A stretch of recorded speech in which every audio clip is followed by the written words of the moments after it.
Hello everyone, welcome to my YouTube channel. In this video we will study about the sources of the Constitution.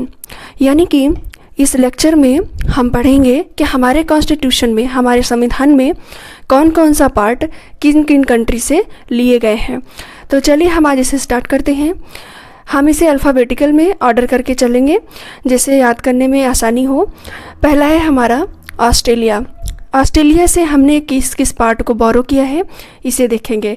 जैसे कि पहला है हमारा concurrent list, इसे हमने ऑस्ट्रेलिया से बोरो किया है अपने कॉन्स्टिट्यूशन में।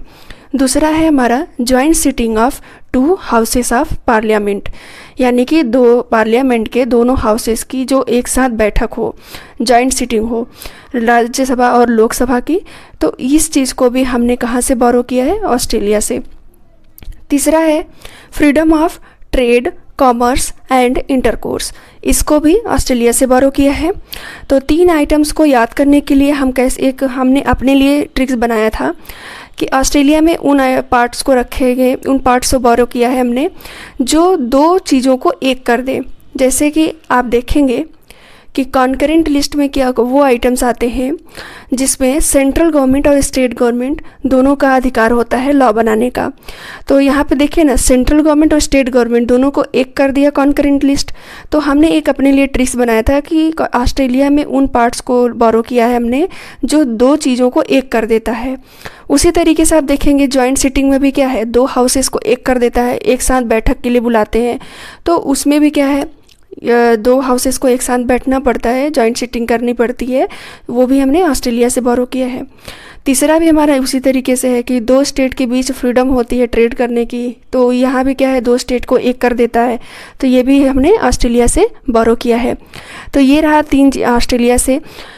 इसे आप एक दो बार पढ़ेंगे तो वैसे भी आपको याद हो जाएगा। और बाकी हमने आपको अपना लॉजिक बताया है कि ऑस्ट्रेलिया के कौन से पार्ट को लिया गया है जिसमें दो को एक कर दिया जाए, यानी दो लोगों को जोड़कर एक बना दिया जाए, वो पार्ट को ऑस्ट्रेलिया से हमने बोरो किया है। सेकेंड है हमारा ब्रिटिश गवर्नमेंट से, यानी ब्रिटिश कॉन्स्टिट्यूशन से कौन कौन सा चीज़ें हमने बोरो किया है। ब्रिटिश कॉन्स्टिट्यूशन से हमने पॉलिटिकल पार्ट्स, अपने कॉन्स्टिट्यूशन का जो पॉलिटिकल पार्ट है उसे हमने बोरो किया है। हमने कल के लेक्चर में आपको बताया भी था कि फीचर में कि हमारे कॉन्स्टिट्यूशन में कौन सी चीज़ें कहाँ से बोरो किया है। जैसे फिलोसॉफिकल पार्ट हमने कहाँ से लिया है, पॉलिटिकल पार्ट कहाँ से लिया है, स्ट्रक्चरल पार्ट कहाँ से लिया है। तो आप हमारे प्रीवियस वीडियो में जाकर देख लेंगे तो समझ आ जाएगा आपको। तो ब्रिटिश से हमने क्या लिया है, पहली बात तो लिया है पार्लियामेंट्री फॉर्म ऑफ गवर्नमेंट, हमारे यहाँ पार्लियामेंट्री फॉर्म ऑफ गवर्नमेंट है। और दूसरा है बाईकैमरलिज्म चलता है हमारे यहाँ, यानी कि सेंट्रल में भी गवर्नमेंट होती है और स्टेट में भी गवर्नमेंट होती है। दूसरा है रूल ऑफ लॉ होता है। फोर्थ है कैबिनेट सिस्टम यहाँ चलता है और सिंगल सिटीजनशिप यहाँ चलती है। और प्रीरोगेटिव रिट्स, प्रीरोगेटिव रिट्स के बारे में आप हमारे फंडामेंटल राइट्स के लेक्चर में पढ़ेंगे। देखिए प्रीरोगेटिव रिट्स वो होता है जिसमें कॉन्स्टिट्यूशनल रेमेडीज़ दी जाती है। जब आपका कभी फंडामेंटल राइट्स का वायलेशन हो, वायलेशन यानी कि आपका कोई वायलेट करता है, चाहे सेंट्रल गवर्नमेंट चाहे नॉर्मल सिटीजन, तो उस केस में आप डायरेक्टली सुप्रीम कोर्ट या हाई कोर्ट जा सकते हैं। तो सुप्रीम कोर्ट और हाई कोर्ट को कॉन्स्टिट्यूशनल रेमेडीज़ के लिए अलग से उन्हें पावर दिया गया है under article 32 and article 226। Article 32 के अंडर सुप्रीम कोर्ट को पावर दिया गया है और आर्टिकल 226 के अंडर हाई कोर्ट को दिया गया है। तो इसके लिए आप डिटेल में हमारे फंडामेंटल राइट लेक्चर में पढ़ेंगे। आगे बढ़ते हैं और नेक्स्ट है लेजिस्लेटिव प्रोसीजर। लेजिस्लेटिव प्रोसीजर को भी ब्रिटिश कॉन्स्टिट्यूशन से बोरो किया गया है। पार्लियामेंट्री प्रिविलेजेस को भी ब्रिटिश कॉन्स्टिट्यूशन से बोरो किया है हमने। तो इतना हो गया हमारा ब्रिटिश कॉन्स्टिट्यूशन से। नेक्स्ट बढ़ते हैं कनाडा। कनाडा से हमने क्या क्या चीज़ों को बोरो किया है। देखिए जिस तरीके से हमने बताया कि ऑस्ट्रेलिया के लिए एक लॉजिक हमारा था कि 2 को 1 जो बना देता है, उन पार्ट्स को हमने ऑस्ट्रेलिया से लिया और कनाडा से उन पार्ट्स को लिया जिसमें पूरी तरीके से सेंट्रल के लिए ही फेवर करता है, यानी कि सेंट्रल गवर्नमेंट को स्ट्रांग बनाने की बात करता है। तो उन हिस्से को हमने कहाँ से लिया? कनाडा से लिया। देखिए अभी आप पढ़ेंगे तो यहाँ आपको समझ में आएगा। जैसे देखिए पहला है फेडरेशन विद स्ट्रांग सेंटर। देखिए स्ट्रांग सेंटर की बात कर रहा है, तो फेडरेशन यानी कि सारे स्टेट को मिलाकर एक स्ट्रांग सेंटर हो, उसकी बात करता है ये कनाडा। तो हमने भी अपने कंट्री में यही अपनाया है, फेडरेशन विद स्ट्रांग सेंटर, यानी कि हमारे यहाँ सेंट्रल गवर्नमेंट की सबसे ज़्यादा चलती है फेडरेशन, और सारे स्टेट को मिला करके हमने सेंट्रल गवर्नमेंट बनाया है। दूसरा है रेजिडरी पावर टू सेंट्रल। फिर देखिए सेंटर की बात किया है।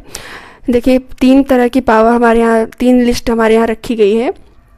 एक है यूनियन लिस्ट, स्टेट लिस्ट और कॉन्करेंट लिस्ट, और जो बचता है वो रेजिडरी पावर होता है। तो रेजिडरी पावर को हमने सेंट्रल गवर्नमेंट को दिया है, न कि स्टेट या दोनों को भी बनाने का पावर होता है कॉन्करेंट लिस्ट के अंडर।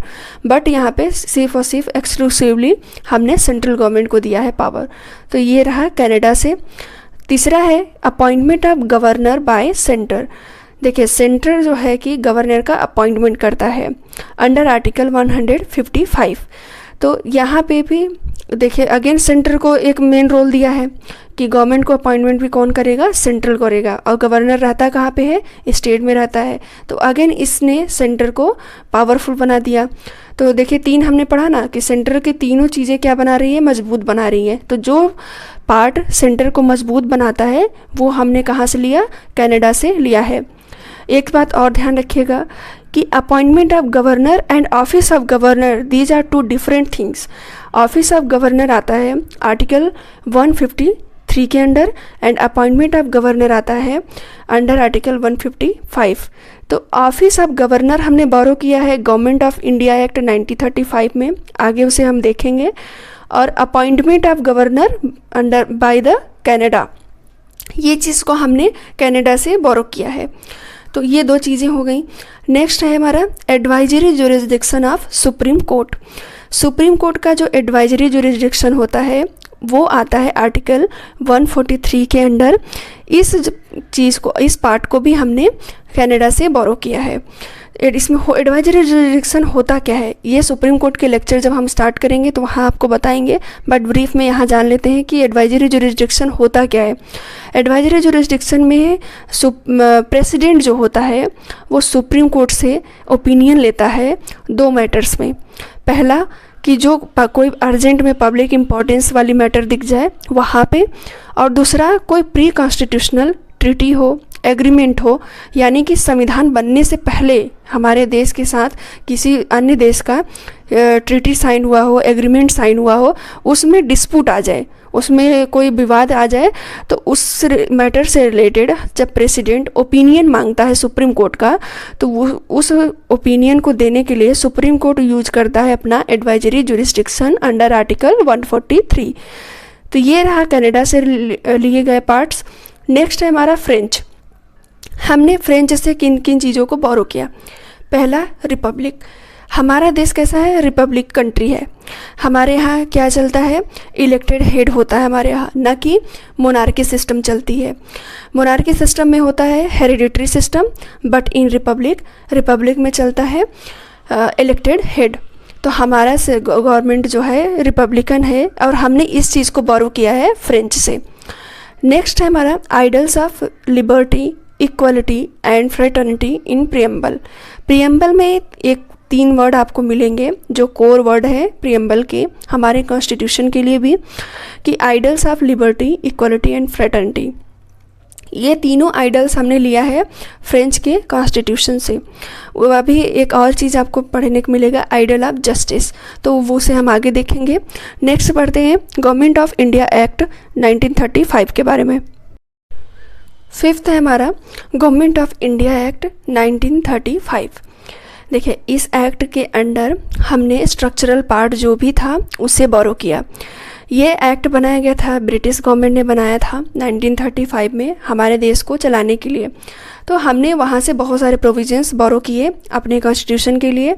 तो जैसे फेडरल सिस्टम हो गया, जुडिशरी हो गया, ऑफिस ऑफ गवर्नर हो गया, पब्लिक सर्विस कमीशन हो गया। देखिए office of governor and appointment of governor, हमने पहले आपको बताया कि दोनों अलग अलग चीज़ें हैं। ऑफिस जो गवर्नर का है उसे लिया गया गवर्नमेंट ऑफ इंडिया एक्ट से, बट अपॉइंटमेंट ऑफ गवर्नर लिया गया कनाडा से। आप पहले देखे होंगे स्टार्टिंग में, तो वहाँ से हमने लिया अपॉइंटमेंट ऑफ गवर्नर, और ऑफिस ऑफ गवर्नर है गवर्नमेंट ऑफ इंडिया एक्ट से। देखिए इसका आर्टिकल है 153 और अपॉइंटमेंट होता है अंडर आर्टिकल 153। नेक्स्ट है हमारा आयरिश। आयरिश कॉन्स्टिट्यूशन से हमने क्या बोरो किया, DPSP यानी directive principle of state policy, और दूसरा nomination of Rajya Sabha member. Rajya Sabha के जो मेंबर होते हैं नॉमिनेट किए जाते हैं, कुछ मेंबर्स वहाँ पे नॉमिनेट किए जाते हैं। देखिए टोटल 250 का मेंबर्स होते हैं, जिसमें से 12 मेंबर को नॉमिनेट किया जाता है और 238 मेंबर्स को इलेक्ट किया जाता है। तो जो 12 नॉमिनेटेड मेंबर होते हैं आर्ट, साइंस, लिटरेचर, इन सब के बेसिस पे, इस चीज़ को हमने बोरो किया था आयरिश कॉन्स्टिट्यूशन से। ये और थर्ड हमने क्या बोरो किया था, method of election of president. President के इलेक्शन का क्या मेथड होता है उस चीज़ को भी आयरिश कॉन्स्टिट्यूशन से बोरो किया। देखिए नॉमिनेशन ऑफ राज्यसभा मेंबर अलग है, इलेक्शन ऑफ राज्यसभा मेंबर अलग है। जो नॉमिनेटेड वाला पोर्शन है वो हमने बोरो किया था आयरिश से, बट जो इलेक्शन होता है राज्यसभा के मेंबर का 238 जो मेंबर होते हैं उनका इलेक्शन होता है, उस चीज़ को हमने बोरो किया था साउथ अफ्रीका से। तो इसलिए हमने हाईलाइट किया हुआ है, देखिए ग्रीन से। आप इसे देखेंगे जो जो सिमिलर चीज़ें हैं आपको इजीली जो है गेस कर लेंगे, यहाँ से आप समझ पाएंगे। तो ये हो जाएगा हमारा आयरिश का। अब है 7th हमारा जापान का। जापान से हमने बोरो किया था procedure established by law. South Africa से क्या बोरो किया था, procedure for amendment of constitution. Constitution में को अमेंड करने के क्या प्रोसीजर है, उन्हें हमने साउथ अफ्रीका से बोरो किया। देखिए कॉन्स्टिट्यूशन को 3 तरीके से अमेंड किया जाता है, 3 तरीके से, उसका हम अपने नेक्स्ट वीडियो में बताएंगे। अभी सिर्फ इतना जानते हैं कि प्रोसीजर वाला पार्ट हमने साउथ अफ्रीका से लिया था, और election of member of Rajya Sabha ये भी साउथ अफ्रीका से बोरो किया था। नेक्स्ट है जर्मनी। जर्मनी से हमने लिया था emergency provision relating to suspension of fundamental right.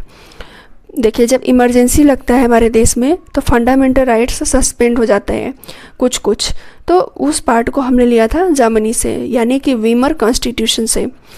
Next है हमारा रसा से हमने लिया fundamental duties and idols of justice. या और देखिए हमने बताया था कि फ्रेंच से लिया है हमने idols of liberty, equality and fraternity, जो तीनों प्रियम्बल में मिलेंगे आपको, और आइडल्स ऑफ जस्टिस भी प्रियम्बल में ही आपको देखने को मिलेगा। इस पार्ट को हमने भी लिया है रसा से। लास्ट आज के लेक्चर का यूएस है। यूएस से हमने क्या क्या बोरो किया, यूएस से हमने फंडामेंटल राइट्स को बोरो किया। देखिए फंडामेंटल राइट्स को यूएस से बोरो किया था, फंडामेंटल ड्यूटीज़ को रसा से बोरो किया था, और DPSP को किससे बोरो किया था, आयरिश कॉन्स्टिट्यूशन से।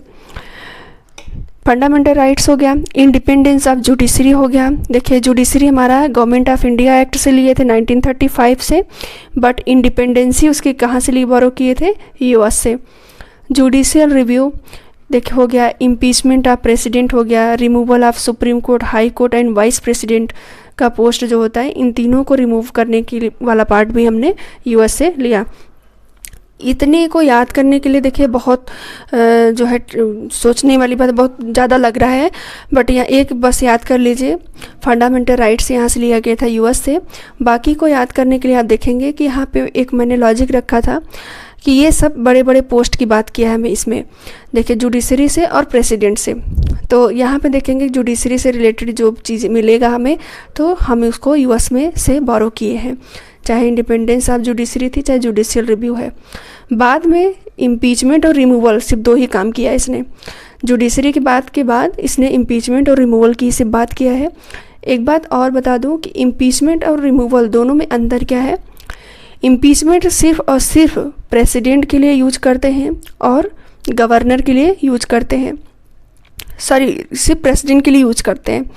क्यों यूज करते हैं, क्योंकि प्रेसिडेंट हमारे यहाँ का फर्स्ट सिटीजन माना जाता है, और सिर्फ इम्पीचमेंट ही प्रेसिडेंट के लिए यूज करते हैं, रिमूवल नहीं यूज करते। बाकी लोगों के लिए, बाकी जो पोस्ट होते हैं उसके लिए हम रिमूवल वर्ड का यूज करते हैं। देखिए यहाँ पे removal of supreme court and high court जजेस भी है और पोस्ट ऑफ वाइस प्रेसिडेंट भी है। तो ये रहा आज का लेक्चर हमारा। आई होप ये आपके लिए हेल्पफुल होगा। प्लीज़ इसे ज़्यादा से ज़्यादा तक लाइक, सब्सक्राइब एंड शेयर करें। हम आगे ऐसे ही आपके लिए वीडियो लेकर आएंगे। Thank you for watching.